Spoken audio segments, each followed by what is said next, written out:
I'm gonna make a start. Okay, Grant, you ready? Yeah, let's go ahead. So let me just start by introducing myself to you. I'm Phil Squire. Those of you who don't know me, I'm the CEO of Consalia. We're a sales business school located here in London, and also with an office in Singapore. The masterclass series is where we invite alumni to come and join and share some of their research. And I'm absolutely thrilled that for this session we have Dr. Grant van Ulbrich here. And of course, Grant is, some of you will know Grant quite well, I suspect, on this call. But Grant is a fantastic exemplar of all the things we hoped would come out of the master's program. So for those of you who don't know the master's program, we invite people to do research based on their practice. They do 4 small research projects, and then they do a final dissertation. And we have for years sort of recognized some of the brilliant innovation that's coming out of the different research projects that students undertake. We had this vision to create a hub, an innovation hub, and for somehow to get our students' work known to a much wider audience. And in this respect, Grant is a great exemplar of that. He's here to share the output of his amazing research that he's done on change models. So Grant, welcome. Grant, do you want to say a few words about yourself before we get started? Yes, Yeah. thank you. I appreciate that. And it's so humbling to be here with you because you were my guiding light and my mentor and my instructor in the master's program. And I'm humbled to be with you and all of the people here today. So to share what we did in the master's program and how it's continued on into my doctorate and also into the world today, where we're trying to transform sales, but also see how we transform the rest of the world together. So it's exciting to be with you. Um, I am the global change leader, sales leader for Royal Caribbean International, and I'm also the founder of Scared So What Limited. And I think today we want to share the new methodology that has come from the Sales Masters program with each and one of you. And so it's just an honor to be with you today. So I really appreciate it. And Dr. Phil, you were giving the great introduction. Did you want to share the learning outcomes we expect for today's master's class? Well, for sure. The first one of these is to talk about the personal change. I think in the context of the world in which we live, which is changing just so fast and so quickly, this topic is really important. But one of the outcomes of this session is for you to understand what Grant has done in terms of his research, and also to introduce you to a model that Grant has developed based on Scared So What. He'll talk more about it later on. And we wanted to also give some insights into how this personal change model can potentially affect the way in which you coach and develop your team. So these are the 3 key objectives for today. And I'm sure you're going to get an awful lot out of it. We definitely hope so. So the goal is, again, as Dr. Phil said, by the end of today's session, you'll be able to walk away and put this new change model into practice for yourselves and for your teams around the world. So not only will you learn something, but you'll actually take away a tool that you'll be able to apply and put it to great use today. So we're really excited about that. But before we begin, I believe we've got a poll where we would We like do. to invite you. Is that right, Dr. Phil? We do.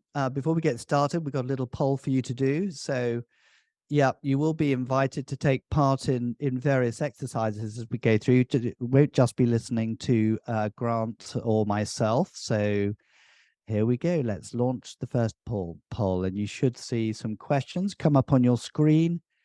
And we would love you just to spend a few brief minutes looking at the questions and clicking on which answer sort of is most relevant for yourself. There we go. People are answering quite quickly. All right. Almost everybody. Almost. I know we had a few latecomers come in just as the poll was started, so they're probably getting up to speed with what we're doing. So, There you go. okay, so I think we'll end the poll now, Mhm. and Grant, I'm going to let you speak to the kind of results we've got here, which are quite interesting. Very good. Thank you. All right. So, from what you said, we've got about 81% participating here. People are experiencing change that's happening at work and within their world. And actually, to a greater extent, 61% are experiencing a lot of change. And so that is relevant because it is the world we live in today. And it's the one thing that is constant with each and every one of us every single day of your life is change. You will face it, you will experience it. So, it's nice to see that you recognize that's happening as well, too. And then to what extent are you confident that your organization is able to manage change? 6% not confident at all. Hopefully, we'll be able to give you something today to where you can actually change that. We would like everybody to walk away with the ability to have confidence that they can affect change at work and within your personal lives and your professional lives. 67% are somewhat confident and 28% are very confident. And that's great. Congratulations to the 28%. And for those that are 67% somewhat confident, again, I hope you walk away with today with a tool that you can put in your hand and start to utilize to manage effectively personal change for you and your teams. So, how do your teams feel about managing change for themselves? 17%, they don't know where to start. And I think that is really critically true. And in my research, that number is actually a lot higher. So, again, but this is based off of perception and a poll, which is good, it's valid. Somewhat equipped to manage change, 61%. And that's perfect. You know best what's within your organization and with your entity and how you have the ability to help people. But hopefully today you will learn that there is a new way to help influence and manage personal change. And you said 22% are equipped to manage change. So, congratulations. That's great. So, overall, I think we've got a good balance right here in the middle that there's still some opportunity to help people. Wouldn't you agree, Dr. Phil? Yeah, I think that there are all sorts of um, sort of processes that people have in place to kind of manage change. But I think the results we have from the poll is very representative of what we've seen, with the clients that we work with. So yeah, Yeah, it's been great. absolutely. And it actually ties into with my company and my organization as a global entity. I work for a global cruise line. And, for the first time in history, when we all experienced the global pandemic, the cruise industry came to a complete halt. And so you can probably reflect with yourselves the travel and hospitality industry. We had 62 ships around the world, a $26 billion corporation that we went to absolutely zero revenue. Now, that is massive change. And yes, it was personal. And that is where Scared So what I'm going to share with you today, was born. This was during my master's program with Dr. Phil and the team at Consalia. And the change model is something that we learned heavily about, but a new process was born, and we wanted to be able to share that with you today. So let's go ahead and talk about this. I'm just going to move this here. So I want to ask you yourself, and I ask this to so many people, what is personal change? And when I ask that question to people, I get a heavy mix of confused faces, blank stares, or just somebody trying to say, well, I'm really not sure. And that's really interesting because we need to understand what is personal change. And especially in sales, sales people and sales professionals are caught in between the organization itself and also the B2B and B2C customers that they support. So there's constant change that's happening to our salespeople, and not just salespeople, but leadership and operations and everybody within the organization. So, first, I'd like to talk about organizational change. And we need to talk a little bit about this so that we can draw out the differences and review this so that we can understand how do we help the individual. Now, organizational change is a methodology and practice of implementing and processing change within business and within organizations. And you've probably seen some of the models I'm going to share with you today that we learned about in the master's program. And it's probably something that you are very commonly known about. You have a cognitive awareness of what is organizational change. So let's talk about that for just a moment before we go into what is personal change. Now, in the Sales Masters program, one of my favorite sections is Module 4. And that's where I really caught on to this. Organizational change is where we learn about in leading sales transformation, you have to understand the concepts behind change and change management. And so we were taught about these different models. And you see here, Kurt Lewin's freeze model, unfreeze, change, and refreeze. You see the McKinsey 7S model, which is down below on the left-hand side. Shared values is at the center, but you have in the outer bands, structure, systems, style, staff, skills, and strategy. Now, then again, these are organizational change models. On the right, you see Cotter's 8 steps model. And in the center, he's focusing on, well, what are we doing? We're leading change. And the outer bands on the outer elements are the elements that he prescribes that leaders and management people should go through in order to execute change within the organization. And so we learned about this in the master's program, and we kept going with our learnings to see what was the viewpoint on all types of organizational change. Now, this was one that probably is common or more familiar to you. This is referenced back to Dr. Elizabeth Kubler-Ross, the top graph, and it's called the SARA curve, SARA, which stands for shock, anger, resistance, and acceptance. Now, this is very interesting because there is no true unknown owner of who created this. And if you want to know my story of how I interviewed Ken Ross, which is the son of Dr. Elizabeth Kubler-Ross, on did she create this? Well, I invite you to read my book because I had an in-depth interview with him about this model. But this version, as you see here, reactions to feedback, the SARA model, is accredited to Rogel. He created this version in use of 360 business feedback sessions for employees. Another popular one is called the ADKAR, and this is probably more dominant around the world.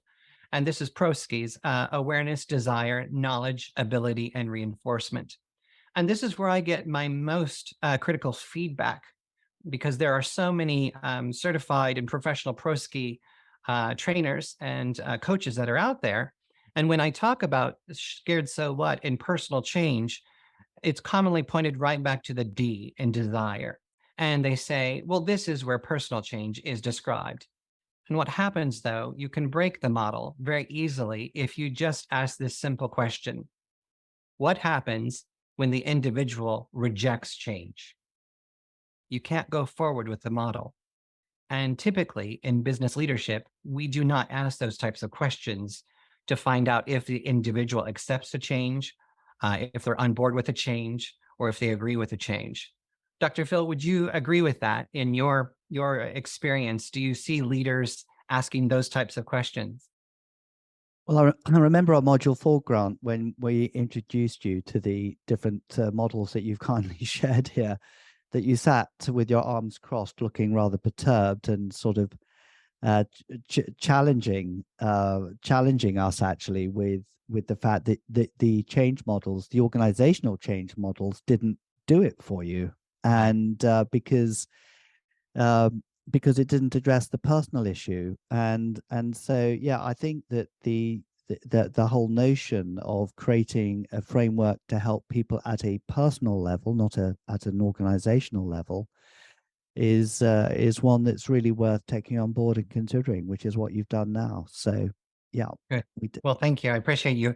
Yeah, and it's not normal that we defy our teacher, but you're right. I sat there in that class with Dr. Phil, who was instructing along with his brilliant team, and it just didn't sit with me. And if you look at these models, they're brilliant at what they are designed to do. They are designed to help to lead an organization and lead change within an organization. But the same goes for the others as well too. But the one thing that is common is these models are prescriptive in saying that you will get towards acceptance. And in my life experiences, this is where I asked Dr. Phil. I was trying not to be flip, but I was very confused. And my team members in the cohort kind of looked at me like, "Oh my gosh, what's the American in the classroom thinking?" And I asked Dr. Phil. I said, "Can you accept change?" "Yes." "Can you reject change?" Yes. Can you be confused in the middle of change and not know where to go or what to do? The answer was yes. These models don't reflect that. And Dr. Phil, do you remember what you told me? Well, I suggested that if you didn't like the models that we'd shared with you, that you should go and create your own. Not realizing that that's what you would do. Well, that became my research, ladies and gentlemen. So the challenge was on, and that's exactly where we went. So with organizational change models, there's also a common statement that you have probably heard. It is prevalent around the world. And some of the most respected journals and articles and publications that are out there constantly refer this statement to say that 70% of change management fails. But again, in following Dr. Philip Squires and the Consalia methodology to always find the evidence, to always look deeper and look beyond what is just printed or just what's there and try to find the truth. I asked the question, is this true? Harvard Business Review, it highlights that this is true. McKinsey Studies highlights that this is true. But if you see what we've learned in the master's program to question the evidence, is the evidence there? There is no reference. It's just a blank, vague statement. And it is always listed, but there's never a citation of where did this come from. Fortunately, a good friend of mine, Dr. David Wilkinson, who is the chief editor of the Oxford Review, he's also a veteran police inspector. So this didn't sit well with him in his research at Oxford either.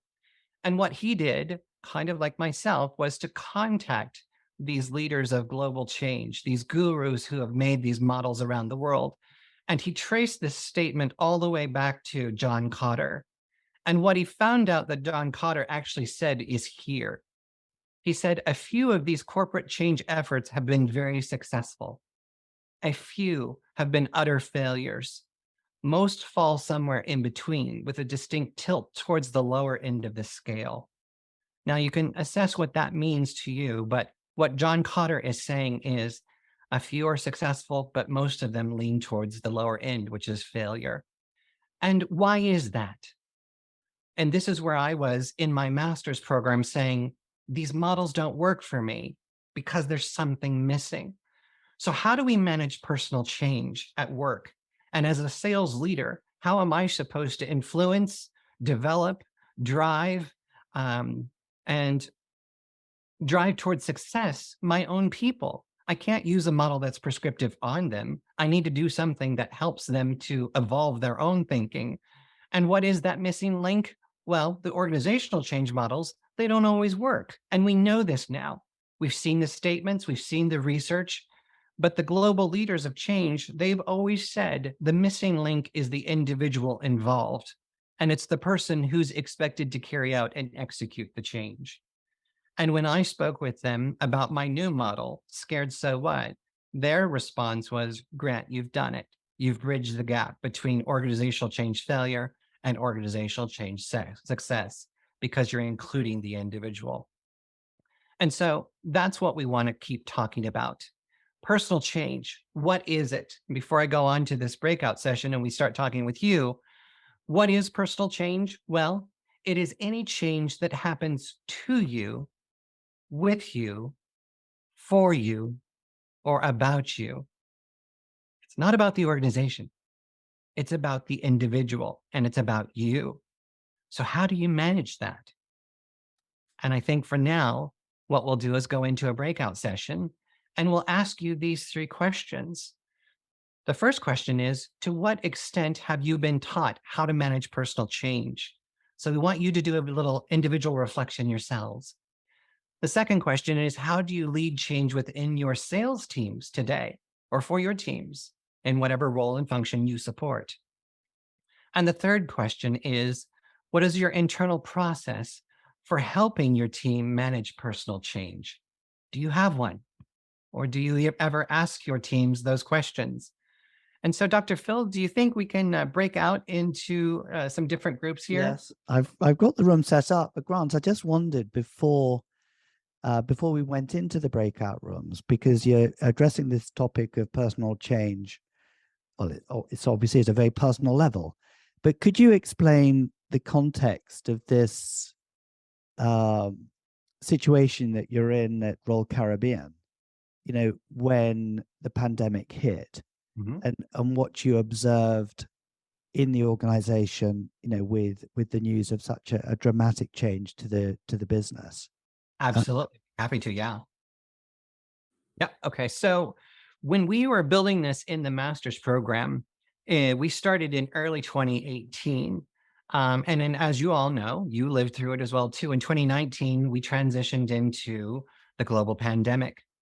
I was leading sales transformation from Spain with my teams here in Europe, Middle East, and Africa. And we had a large sales force. We had a big office in Barcelona area. And as the global pandemic came through, I had already created the Scared So What model as a part of my work-based learning, and I was utilizing it within the workforce. And what happened was human resources came to me and said, Grant, can you use Scared So What for our employees? Because we're going to have to let a lot of them go. And then this is probably prevalent with a lot of you as well, too. You remember there was a lot of job loss, a lot of transition. And we too were no different. We lost a lot of our sales force. But what happened was I started to teach Scared So What to the members. And scared is all about your feelings. How do you feel about the change so that you can make an informed decision? And I'll share that with you a little later. So what is your own so what? What's your plan? And how are you going to execute change in the way you want? Now, as leadership, we totally expected from our experience in the past that people would disengage, people would break away. And we expected a certain amount of work to just not happen while we were starting into a transition. But that didn't happen. Very quickly, people were making informed decisions and they were telling us they were no longer scared. And people were coming up to their supervisors and leaders and saying, here's my so what plan. This is what I need from you. And then they went back to work before they transitioned out over the next few months. It gave people clarity, it gave people vision, and it gave people the ability to make informed decisions. So much so that the leadership asked us, could we share this with our B2B clients as well throughout Europe, Middle East, and Africa? And we did that. We invited over 1,100 travel agents within the cruise industry to participate and learn for themselves.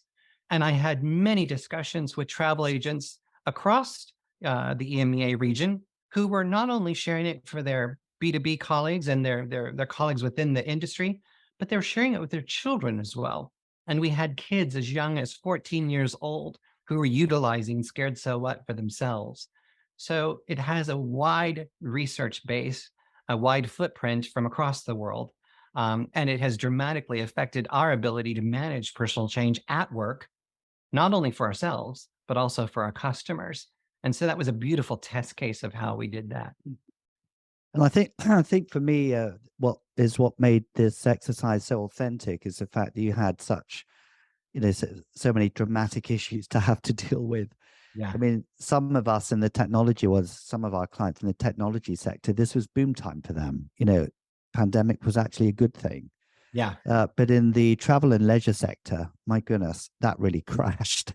Yeah. So I think this gives a lot of, I think, it's a credence, I think, to, the quality of thought that's gone into what you've been doing. But we don't want to go on to Scared So What now, do we? We want to get some feedback, from the groups. I'm going to put you into groups. We'll have about 10 minutes or so in the groups to get your heads round these questions. And based on the numbers of people that we have we've got 4 rooms, and I'm just thinking 3 questions. Maybe we should four. Actually, I'm just going to recreate. I think we're based on 3 rooms. There We'll you have go. slightly larger groups, but each room will take a specific question. Perfect. So if we take question number 1, can I suggest you take a screenshot of this? Or I'm not sure if Eddie's going to be able to put it into the group chat, this slide. But group 1, which has Chris, David, Freddie, Guillermo, Jane, Michael, Sean, and Edna, we'd like you to take this first question is, to what extent have you been taught how to manage personal change? If you could devote your group discussion around that particular question. Group 2, which is Dominique, Greg, Lee, Ricky, Simon, Wendy, and Will. Could you address second question here? How do you lead change within your sales teams today? And group 3, Caroline, Daniela, Diego, Grant, you may not want to be in this group, or you can. George, Ian, and Juan, if you could look at this third question here. What is your internal process for helping your team manage personal change? So I'm going to open up the rooms now. Try and remember your question, and we'll come in and check how you're doing as you get along. Okay. And Eddie's put the questions into the chat as well, too. So I'll stop sharing. Have the rooms? Yep, the rooms are created. Being created. Great. And people are going now. Very good. Oh, nice to see you, Greg.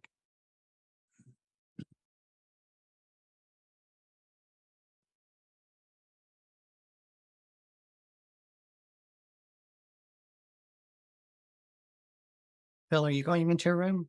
I will in a minute, but I'm just checking. Juan has not joined. Diego has not joined yet. Jafar has not been, Jafar hasn't been assigned. Oh, okay. Let's assign to, I think, room 3. There you go. Okay.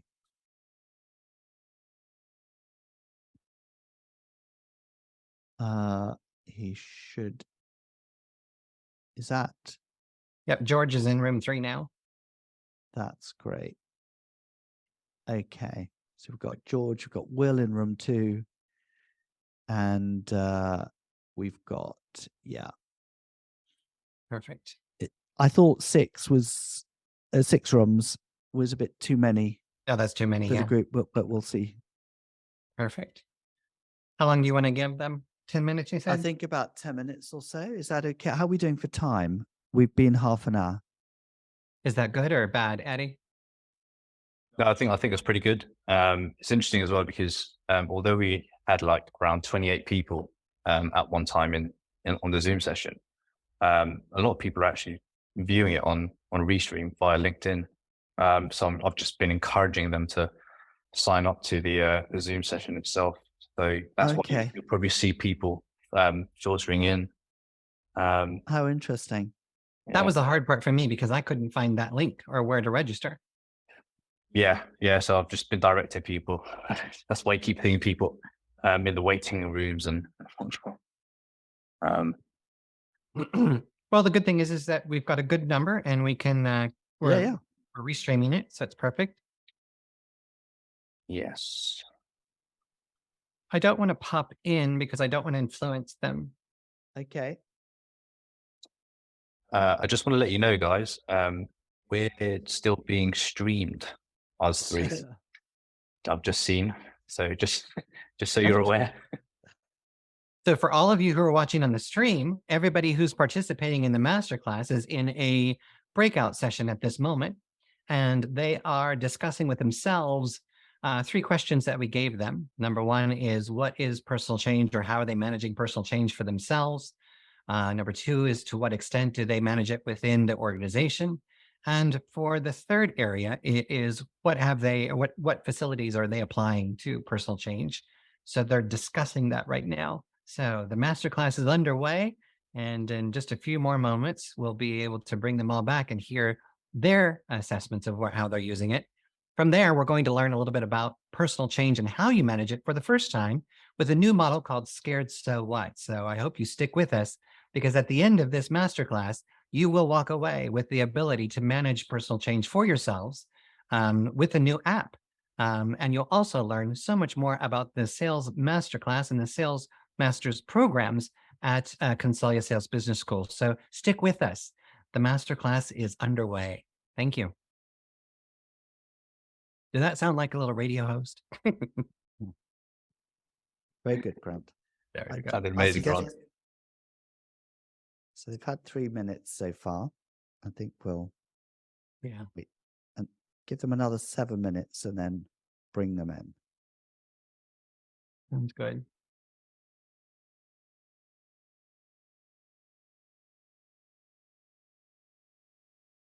I'm just going to go and join room 1.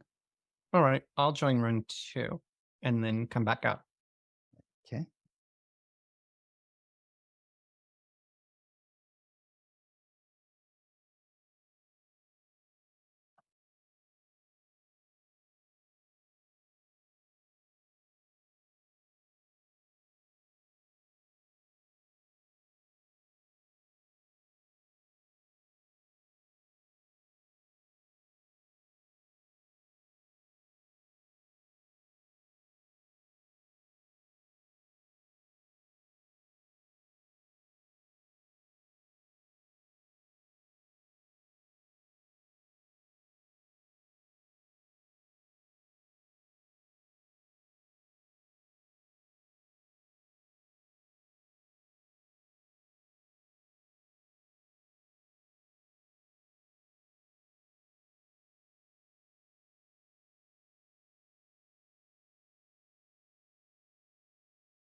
Are you going around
unmute. Grant, I'm going to bring everyone back. Is that okay? Oh, I can't hear you. You've gone back onto mute. There we go. Yep. Let's bring everybody back. Very good discussion. Yeah. Okay, so I'll get you to lead the commentary and the group work. Is that okay? That's fine. Yeah. Yeah.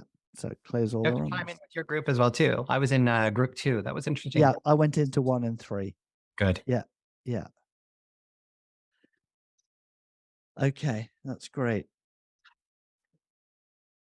Also, it's important to recognize the audience that's here. Not everybody is sales. We've got some coaches as well too, which is brilliant. Right.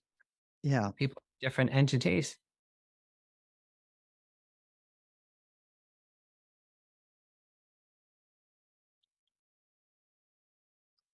Right. Here comes everybody coming back in. Give them just a few moments to come back from the breakout rooms.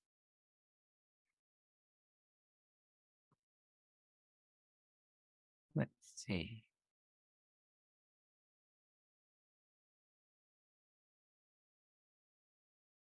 I think we still have some people. Looks like group 1 is back. Yeah, room 2 is still in. Less than 10 We've got seconds. another 10 seconds, so we'll wait for them to come back. Here they go. And for those of you who are following us along with the live stream, we're just now coming out of our breakout sessions to where we asked all of our participants about personal change and their practices within their organizations. So now we're going to hear from them. Okay, I think everyone's back. So I've asked room 1 and room 3 if they could nominate one person to sort of give some feedback on behalf of their group. Grant, did you do the same in room 2? I did not, but that's You a good did one. So not. for group Okay. 2, could somebody think about who might be able to present that? Because there was a great discussion. There was, I'm sure. Well, you've got some fairly outspoken people in room 2. I'm sure someone would take the lead on that, Grant. So shall we start with question number 1? I think, Jane, was it you in the end that offered to put your hand up? And I hope the construction work isn't too loud and outside your your room there. Could you remind us the question that you were asked to answer, and then sorry, I took a photo. So our question was, to what extent have you been taught how to manage personal change? So as a group, we had one person on the call who has studied on the level 7. Okay. So the answer there was slightly different to the rest of us in that this person had obviously been taught how to manage change as part of their studies.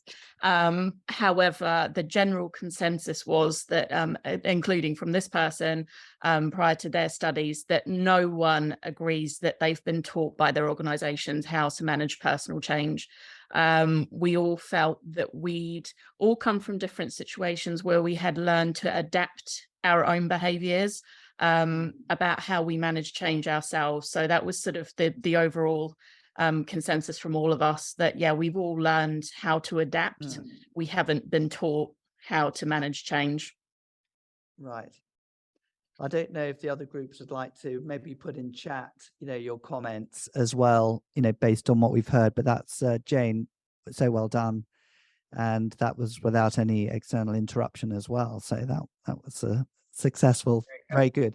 Okay, so we move on to team 2. I don't know whether we could ask someone in team 2 to put their hand up and speak on behalf of the group, but the others can chip in if you feel that. Will was in that group as well too, and we had Lee and some others.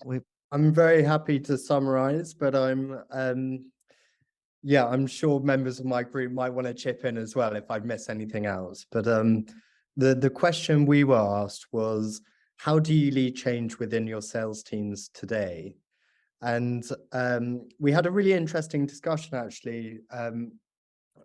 Simon from Salesforce kind of described that they're going through a period of a lot of change at the moment, and the culture is shifting to one which is performance-based culture.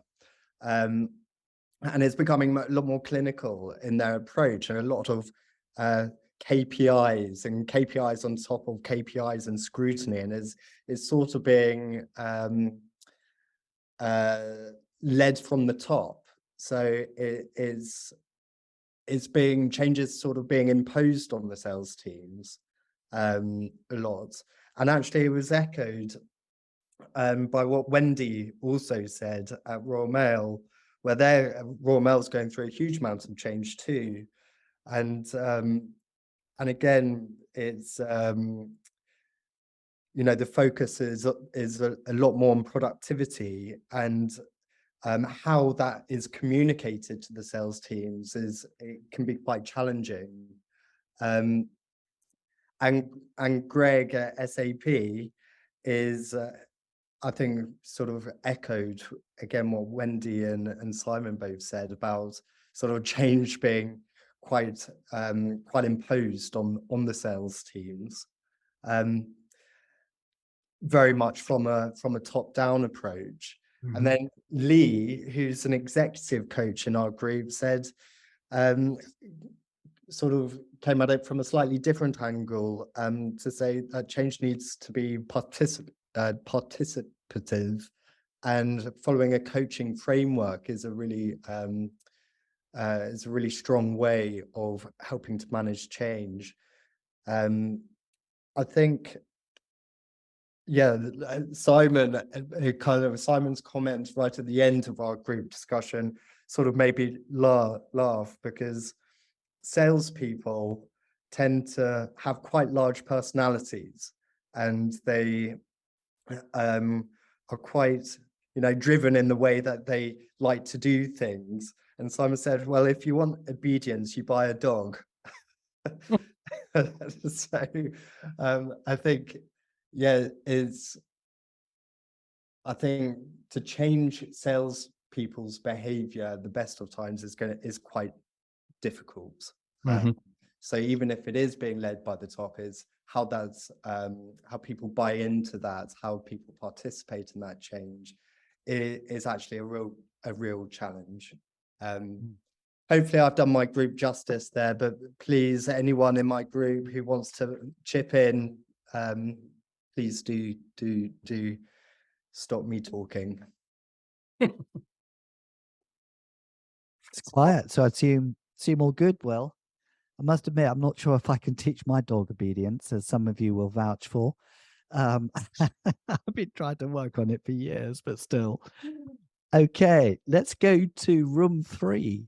And I don't know if you have a spokesperson in room 3. Was George voted in, or did I was, yes. I was nominated. You were nominated. Great. Come on, George, then. So, What was yeah, the question? What was the I think question? first of all, the question was, what is your internal process for helping your team manage personal change? And I would probably start by saying, I think a lot of the kind of comments within our group echo group 2's comments around kind of transparency being really key. And I'm trying to make sure that that your team understands the reasons behind change, both the internal factors and the external kind of business conditions. The more you can kind of make them aware of that, the easier it's going to be to help them kind of process that change, rather than just feeling it's a kind of change that's been adopted on a whim by someone in kind of senior management and then been imposed upon them.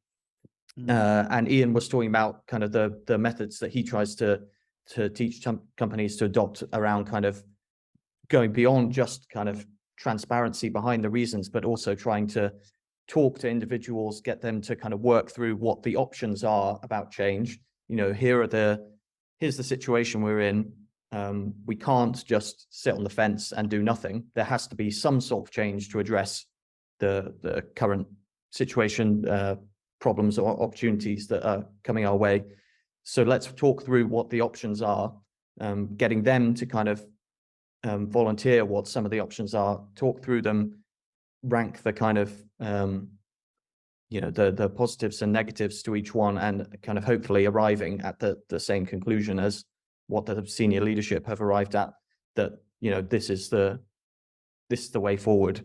And in that way, you're kind of giving individuals more agency, even though there may have already been kind of a decision made, but allowing them to feel like there is a kind of element of co-creation involved, getting their input on the change and the new strategies that you're going to implement is going to allow them to feel like they are kind of more in control, that they're not just kind of being bossed around, essentially.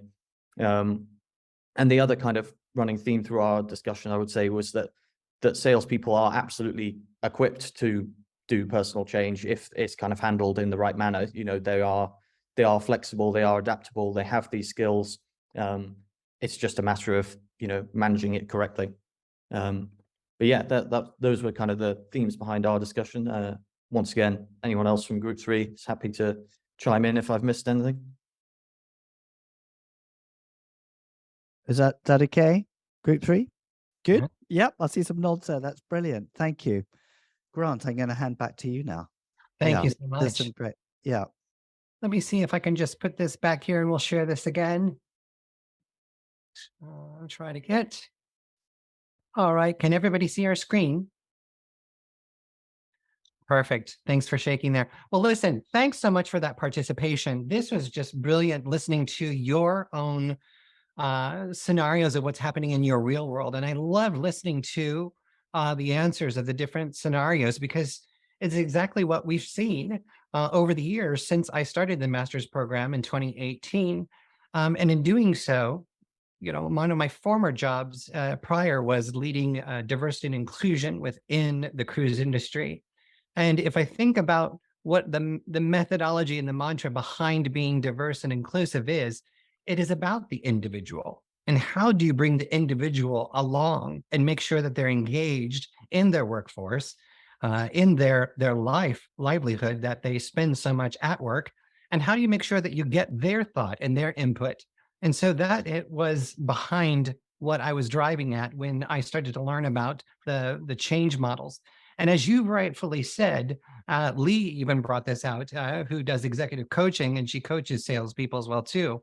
You know, so oftentimes leadership imposes change, but we tell the people, and there's the key word, we tell the people what we want them to do. And in the Sales Masters program, it starts off to teach how do you lead that change within the organization. And what my research has uncovered is that the missing gap is the individual. So you can be a leadership style of transactional and telling people what you want them to do. But as you have all rightfully said throughout this discussion, that's where you start to meet resistance. That's where you start to see failure. And as our academic leaders and references will show, and our change leaders show, change will fail. And it often does. And I hear some of you are talking about major changes that are going on in your workforce today. I hope you pay attention to this next part, because I'm going to show you the personal change model, Scared So What, and teach you how you can implement that into your organization right now. When you do that, you are being diverse, you are being inclusive, you are not being transactional in your leadership approach, you're actually being transformational. And that's where you want to be. If you want to transform your workforce and to how they are going to lead going forward, then you need to reach at their level and make sure you're being inclusive of them. And today we're going to talk about that. Dr. Phil, did you have something to say? No, I think you've summarized really well, Grant. So thank you. Yeah. Very good. All right. Well, let's go ahead and start to look at it. What is this new methodology and this new way that we've perfected over with research over the past few years? Well, managing personal change was Scared So What? How do we manage personal change? And as a transformational leader who takes off their jacket and who sits down beside their employees, who fosters coaching, and who is being a person who is invested in their development and their growth, you want to foster an element of critical reflection. And we learn about this a lot in the Sales Masters program. Critical reflection is the art of giving yourself space to think, time to make informed decisions versus making assumptions and reactive decisions that we often do so much of today. And so Scared allows us to look at your feelings towards the change that you're facing. So that's the feeling side of it. I'm scared of change. And the key here is you don't really have to be scared. This works for all types of change, and I'll show you that in a few moments. But you want to start to become aware of what you can and cannot control versus just living in that anxiety, that stress, and that fear of the change that's being imposed upon you. So you use the scared submodel to break down so that you can understand how you're feeling. And let's take a look at what that is. So scared allows you to start to look at what are you feeling with the change.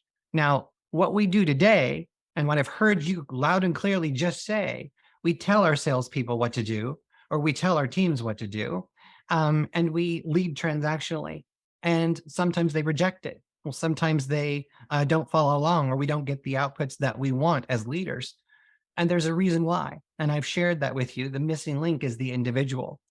And they have not been taught how to manage personal change for themselves until now. So what we do on the right-hand side is the scared process.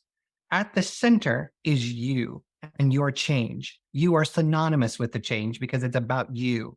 This is not about the organization. This is about you and how you feel towards that change. And what the outer bands are, those are your guiding elements for critical reflection. And so what you do is you can start out with surprise at the top. And you can say to yourself, almost like a personal coach or Lee as an actual official coach. I do this as well too as a certified coach. I ask people, are you surprised about the change? But the goal is to allow them to do it for themselves. And so they start to say, am I surprised? Is it a positive or negative change? Next, they go say, am I feeling conflicted about the change, or do I champion this change? And you notice there's two different sides of the spectrum of the question, one for positive energy and one for negative energy. Because what we've learned is that people can reject change just as much as they can accept it. So you have to look at both sides of the spectrum. In the middle is, what actions can I take? And just like in sales, at the heart of every sales transaction is the actions that we take as salespeople to generate an action to happen to make the sales occur. The same happens to you in your own mind. We want to generate information. So you have to do some sort of an action. That could be reaching out to a friend. That could be doing some research. That could be calling somebody, reading some emails, reading a book. But when you take in information, you're taking action to generate information that helps you to make an informed decision. And that is the goal. You don't want to be making assumptive decisions or, as we would say, knee-jerk reactions. You want to actually critically reflect on what's happening. By now, you're starting to become more receptive to the change or getting a direction about how you feel towards it. It could be positive, I'm receptive to this change, but it also could be negative, meaning I'm rejecting this change. And that is okay. And I pause there because you don't see that in any other model. People can accept change and they can reject change. And as a leader or a coach or a supervisor or an HR representative, I want to know where my people are in the change process, because it could be they're making assumptions or they don't have the information. And as a leader, it's my job to make sure they have that information. By now, the individual, if they're accepting, they're receptive, or rejecting a change, I still want them to make sure that they can explore all options or opportunities. It's another action point, just for clarity, to make sure, did I look at everything that I needed to make me be able to have the best decision possible? And the last part is to make a decision about the change that's happening, about how do you feel about it. Now, this is interesting because it has 3 action points. You can make a favorable decision, meaning I like this change. Thanks, boss. I love it. I'm going to be on board and I like this. I'm ready to move forward. Great. So what's next? That's where the other models also stop short. They don't tell you how to get to the next part to action the change. But in this one, the person's made a favorable decision. They also can make an unfavorable decision, meaning I reject this change. I don't like it. I've thought about it.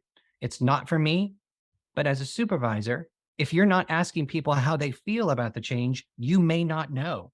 And more often than not, they won't tell you because they feel shy, intimidated, or exposed. And so as leadership, you need to help them through this process. There is a third element here in the decision factor, and I'm asking you a question. How many times have you ever been in a situation at work or wherever and said, I just don't know what to do. I don't know where I'm supposed to go. I don't know how I'm going to do this. I don't know what direction I'm supposed to do. And if you've ever found yourself there, that is called indecision. And as you go through the scared model, we have a quiz that allows you to visually see what you're thinking towards a personal change situation. And in the quiz, if you're stuck in indecision, you will often see actions and explore as being red, meaning that you haven't taken the appropriate actions to generate information. Therefore, you're making an assumptive decision to be stuck. And so this is really interesting. If you can apply this through critical reflection, you can now break down the change process that's happening to you, and you don't have to make assumption. You can actually stop and think the change through so that you can make an informed decision for yourself. And I'm going to pause there just quickly to see if we have any questions or any comments about this scared process. If you want to, I invite you to make a comment in the chat if you want, Will or Dr. Phil. What are your thoughts about the scared process thus far? Well, I'd love to hear feedback from anyone in the room, because we know we've talked in the group discussions about the extent to which change and transformation is kind of being imposed, and whether, as you were describing this particular model, whether you've personally experienced any of the sort of surprise or conflicted kind of issues that have kind of surfaced. There was that interesting discussion that we had about KPIs and having them imposed, and it's more micromanagement. To me, that sounds more conflicted commentary than championed. Exactly. I don't know, Simon, if you would like to kind of comment on that at all. I'd like to just share my thinking, actually. So I was kind of looking at this model and I was thinking, what would happen in a scenario where, if we take the change scenario, if I'm absolutely accepting of the outcome, so I agree on the cause and the outcome, but the method being imposed to get there, I reject. And I was trying to run that cycle through this model, thinking, where would I go in that scenario? So I'm on board with the cause, but the path to get there, I'm not supportive of. I think there's a better way. I love that, Simon. And that's where we're going to see the other side of managing personal change. So this first part is scared. How do you feel about it? Which you just said in the scenario, I'm on board with this. I think I can champion this. So that's perfect. And that's what organizational change models don't include, the individual's own ability to accept or reject change. And the next part we'll talk about in a few moments. So what? So what are you going to do? And that's where the elements that you've just described will be uncovered. So it's a two-pronged approach. I love that. Thank you. Good. But the first part is to talk about your feelings. And it's interesting in our research, Dr. Phil, if you remember, when we conducted over 1,000 interviews across Europe, Middle East, and Africa with our employees and our B2B customers about, well, how do you feel about scared? And so what? Because scared's all about your feelings. And about 50% said, I love it. I want to understand how I feel about the change. This is new and we've never been exposed to this. The other 50% said, I don't care about feelings. I just want to know, how do I get on with it and how do I do it? That's the second part of that, Simon. How are we going to actually do it? But what they did unanimously agree, which was astonishing, 100% came back and said, you do have to look at both sides if you're going to manage personal change effectively. You do need to look at how you're feeling about it. Are people on board with it? And have they made an informed decision? And so what are they going to do? So I think there's some really unique points that came out of the research to help with this. Any other comments thus far? The only thing I was thinking is just that you've personalized it by saying your change. So if it's presented to even a big audience, many thousand people, if it's directed at them individually, they'll see it from that perspective, hopefully, and they'll take it more seriously, go through the effort of deciding whether they like it or not. at least, you know. Well, and you're so right, Greg, and that's the inclusive part. And when I looked at the research and spoke with the global change leaders who have made these models we learned in the master's program, they said that if you're going to have any effect with your model, it has to be about the individual. And this is not to say that organizational change models are not successful. They are. Actually, quite the opposite. Scared so what needs to be done first with any type of organizational change to make sure that you're inclusive and have your team members on board, and to some of your responses in the breakout to make sure that they can feel heard and they can participate. Then you bring in an organizational change model on top of that, because at that moment, you know everybody's on board or where they stand. And for those who are rejecting change, that's okay. As leaders, as a transformational leader, I can have other resources. Maybe I need to get you a coach. Maybe I need you to speak with someone in HR. Or if the change just truly isn't for you, then how do I help you get you where you want to be? Right? So thanks, Greg. I appreciate that. Well, I'm cognizant of time. It is exactly like what I would expect Lee to be focusing on from a coaching element. How do I coach people through this? And we had 98% of our participants in the research come back and say, Scared So What should be used as a leadership coaching model because it's personal and it is bespoke to the individual and how they think and how they reflect on change. So you can use this as your own coaching model for yourself, or if you are a leader or a coach, you can also use this in replace of other popular models that we see out there. And you start by saying this: am I surprised by this change? Am I conflicted, or do I champion this change? And you can see yourself as a leader or a coach. Well, what actions will you take? Are you receptive, or do you reject this change? And could you explore any other options? The goal is to help them to make their own decisions. So as in coaching, you're transferring ownership over to them. So if I tell you what to do and it doesn't go well, you come back and say, well, I did what you told me to do. Versus if I utilize a coaching methodology and they come up with the ideas, then it's theirs. They own it and they can action it. And that's what you need to happen to facilitate that decision. Yeah. Any thoughts on that thus far? Okay.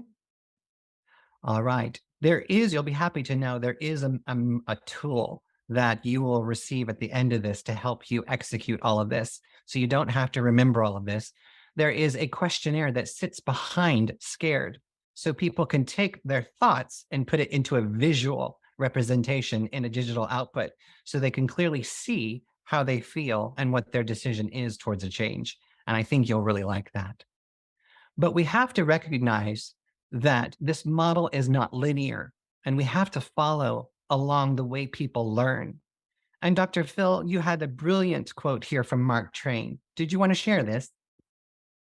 Well, I think this is one that you put up. Oh, But yes, it's if teaching was as simple as telling, we would all be a lot smarter than we are. So Love that. this is really looking at the whole process of how we learn and develop ideas. And I think when we, those of you who've been on the masters will be very familiar with these concepts of, how we think often learning happens is, through the acquisition of knowledge, but actually how we learn is a reflective process where we go through different cycles of experimentation and learning in order to get from A to B. And we call this the kind of learning fog. It's not quite so linear as going from A to B, but quite often we go through these cyclical processes when we start to reflect on issues in order to affect change. And I think that in this next one, many of you are going to be familiar with this analogy, and we talk about the context here of change and transformation. And many of you on the master's program will know that, that we do focus a lot on the difference. And I think that Grant's model is one that can sit almost at the center of the change process. The big question that we need to ask ourselves in our organizations, I'll just wait for this video to play, I think, and then.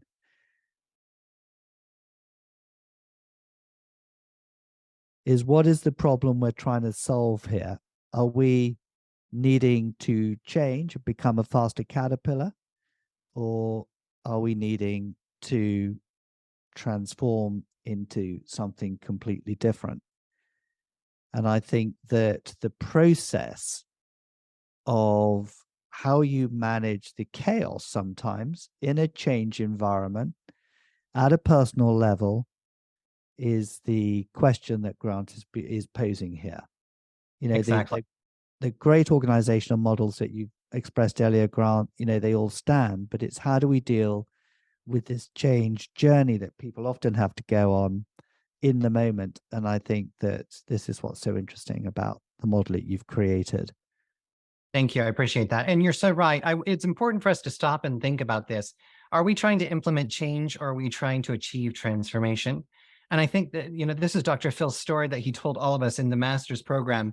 Are we trying to be a better caterpillar, or are we trying to transform into something very new, and a new way of working and living?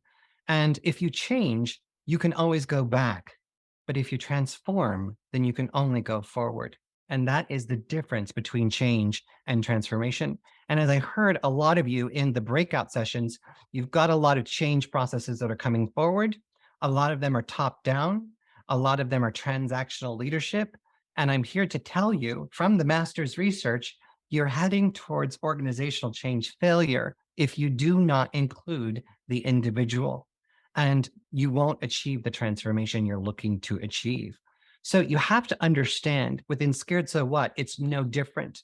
The model itself is unlike the organizational change models that you have seen today or what you'll learn about. It is not linear. It's okay to bounce around back and forth because that is how human beings learn. As we've just uncovered, the learning fog, it happens to each and every one of you. Somebody implements a change process to you, you don't magically just go, oh, I get it, done. It doesn't happen that way. Your brain thinks and reacts over energy.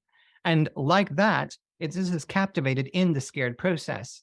On the left-hand side, you'll see at the top, positive energy.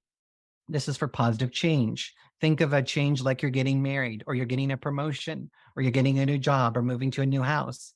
Isn't it interesting that you still feel anxiety, rapid breath, rapid heartbeat, etc.? Your mind and body is still experiencing a massive change and telling you to do something. The same is for a negative change at the bottom, which is negative energy. And it means that I'm not feeling good about this change.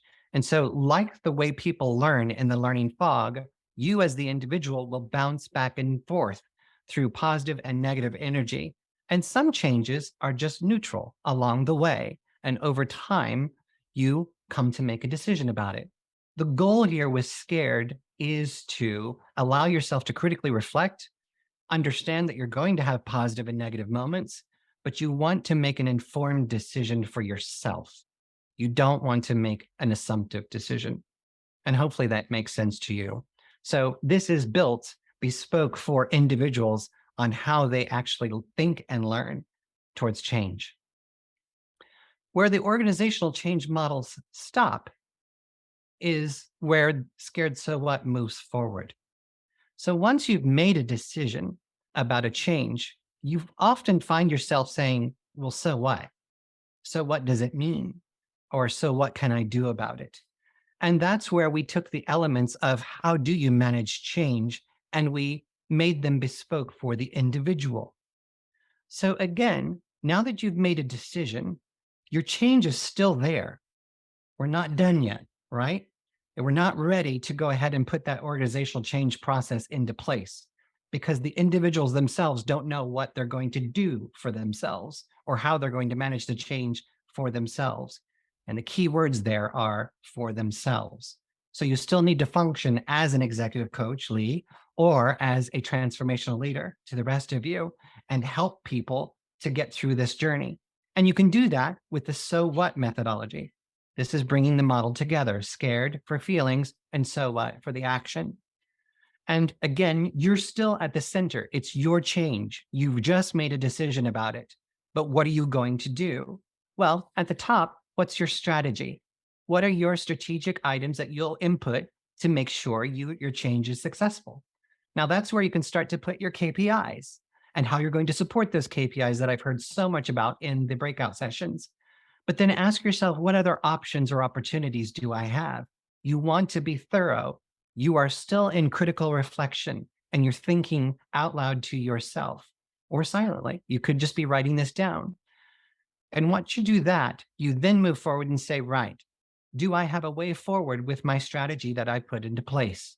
If you can answer yes, you want to move on.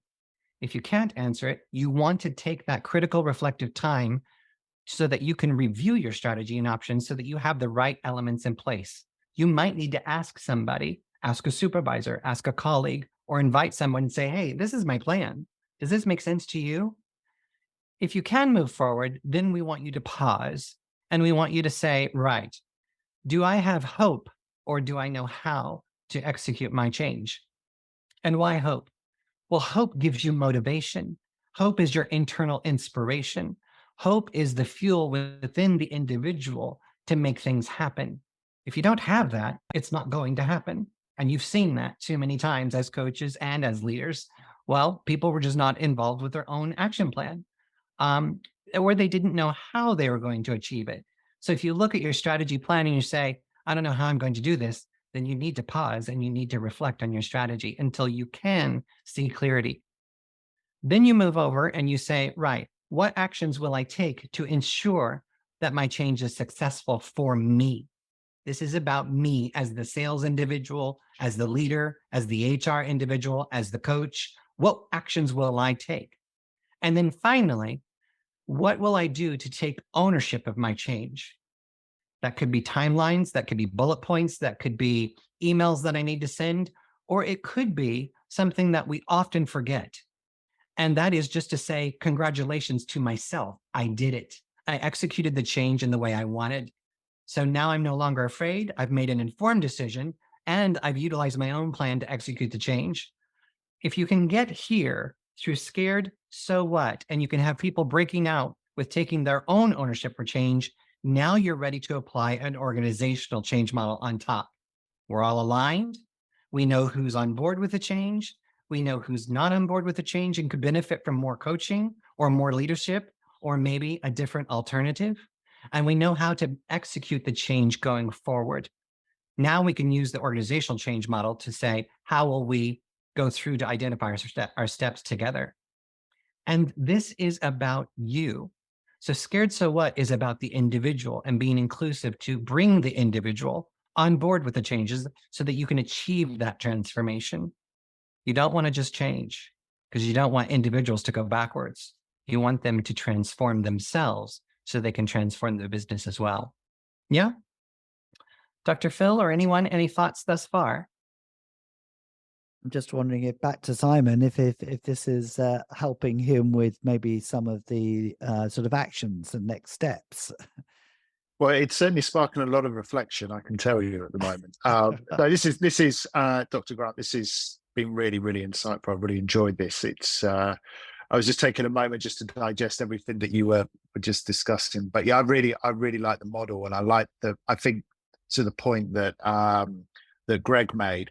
I love the fact that it puts the individual in the center, and it kind of gets away from, I think that the one thing that we called out is that typically within organizations, change is imposed. You don't feel that you're kind of part of the process. It's just being imposed upon you. And naturally that drives rejection and conflict. So yeah, I really like this, Dr. Grant. Thank you so much, Simon. I appreciate that. And Ricky, you had a good point. No worries that your audio is not working. We're recording this as well so that you can see it later.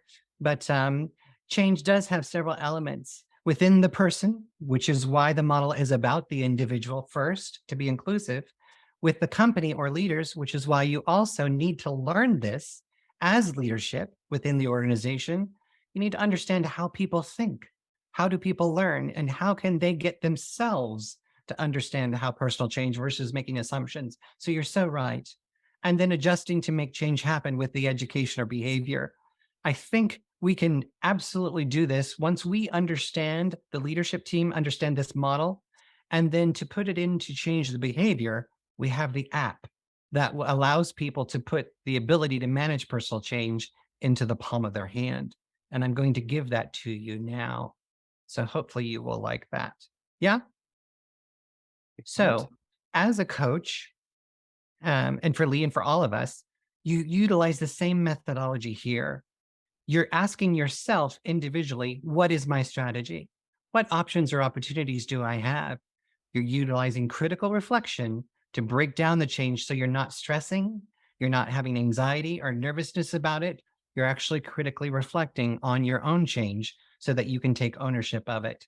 If you're a supervisor like Simon or like Lee as a coach, you want to ask these questions of your team members. Great, you've made a decision. It's a favorable decision. So what are you going to do? What's your strategy? What's your options? What's your way forward? Now I'm leading transformationally. I'm not just being transactional and saying, go get it done and expecting a result. I'm actually leading the result and helping people to get there. So it is definitely a coaching model for us to learn. But there's also an app. So as I told with you earlier, the app allows you to break it into two parts. An individual can, in the palm of their hand, learn what is personal change. So the first one, they'll learn what it is. Then they can take a quiz, a self-quiz wherever they are in just a few moments, and they can take the thought about the personal change and put it into a visual graphic so they can see the results. And as you click on each of these results, it takes you to an expert that understands and explains exactly what each result means. And that gives you the visual ability to see how you are responding towards change. From there, once you've made a decision, you can start to digitally build your own so what plan. And this is brilliant because you can do this with your leaders, your supervisors, your coach, whoever, your friends, your colleagues. And I'll just show you very quickly. Here's a quick visual. If you'd like to see this overview of the model, it is available on my website. This is free for individuals to use. If you'd like it within your organization, just reach out to me and I'll help you to get it there as well too. But it is a free-flowing app that allows people to manage personal change in the palm of their hand completely by assessing change and then also making their own so what plan. And then there's resources available that helps them to support the change and make it applicable for them. So I'm really excited about the app. There's also the book that comes from when you do the Sales Masters program. This is the journey you'll be on as well too. And so with Dr. Phil, I also wrote my first book, Transforming Sales Management, which is leading sales teams through change. If you want to affect and facilitate transformation, true transformation, you need to learn how to effectively drive change for people. So you can scan the QR code here and be able to get it, or you can get the app by scanning the QR code there or going directly to the website, scaredsowhat.com. And that gives you full access. And so what I would like for each of you to do is to go ahead and download the app. As I shared with you, it's free for personal use. I want each and every person on the planet to be able to start to learn how to manage personal change for themselves. And then if you would like it at your organization, let's talk together. I will work with you to make sure that you have that so that we can drive appropriate change and to make sure we have change coaching and change leadership successful for you within your industry.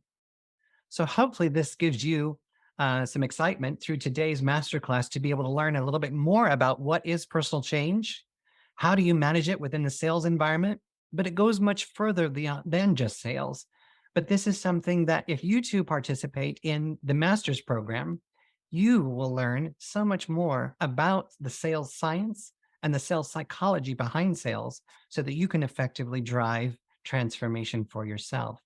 And I hope that you'll scan this QR code as well too, which will connect you directly with the Consalia Sales Business School to where you can see all of the different opportunities that are available for you and your organization to effectively drive and lead sales transformation.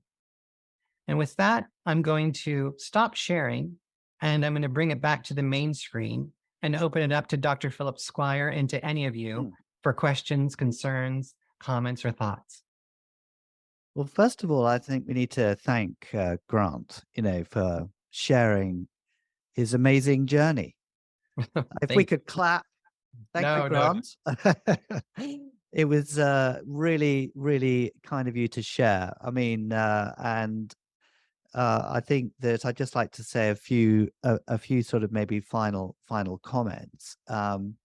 One is that in the book that Grant has written, he not only talks about Scared So What, but all the change models that are out there. So it's a really great source of being able to take a holistic perspective of change. And he's done a critical reflection of the different models. So I would also recommend you pick up the book and as well as the app, which Grant is kindly offered for free.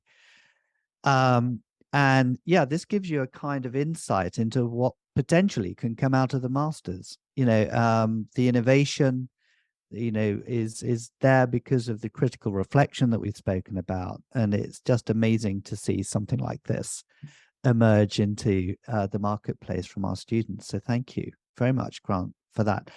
I think before we let Grant go, are there any final questions that any of you would like to kind of pose before we finish? We're due to finish, at 1 o'clock, but any comments? Wendy, any comments from Wales? Or I know you're not in Wales, actually. Well, I don't think you are, but any comments, Wendy? Well, I thoroughly enjoyed that session. I've taken a lot from it, and I'm confident that in my next piece, I'm going to be using with Dr. Grant's, so what? Yeah, so thank you so much. It was really informative. Thank you. Thank you. If you have any questions, please reach out to me. I encourage each of you to connect with me on LinkedIn.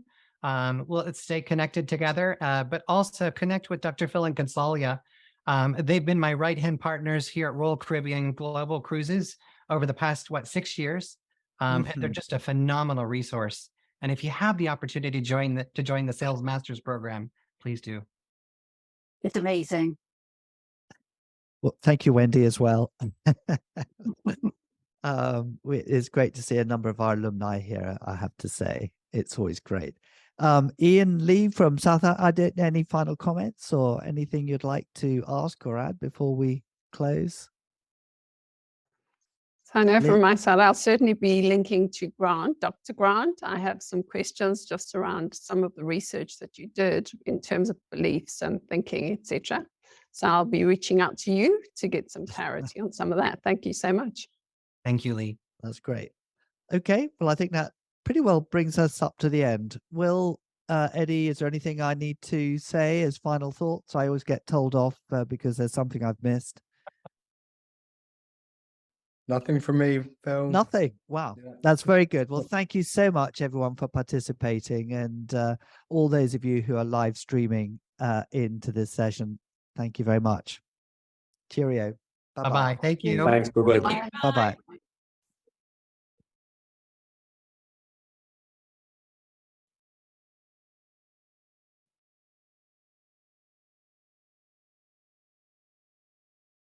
There we go. Have we stopped live streaming? Yep, stop live streaming. That's great. Are you sure? Are you sure? Yeah. We're still recording, but not live streaming. Yeah. Very good. Well done, Grant. Perfect. Awesome, Grant. We got right on time. Well done. Yeah, timing. Great. Yeah. Dr. Phil, you were brilliant. I really felt so comfortable talking with you. That was fun. I know I talked a lot, but I felt that we handed over very well to each other. Yeah, me too. And the poll went so so well.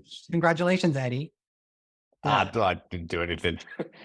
But you can see all the comments that everyone's saying. They said it was such a brilliant session. So well done, guys. Okay. Good. Yeah, it was great. You did very well, Grant. It Thank gets you. better and better the more you tell the story. Thank you. I have to say, Appreciate it takes practice, doesn't it? Tell me about it. But it's really good. Well done. Yeah. Perfect. Okay. On that note. Listen, safe travels tonight, okay? Yeah. Thank you. Yeah. Thank you. Cheerio. Bye-bye. Thanks, Grant. Bye-bye. Yeah, bye-bye.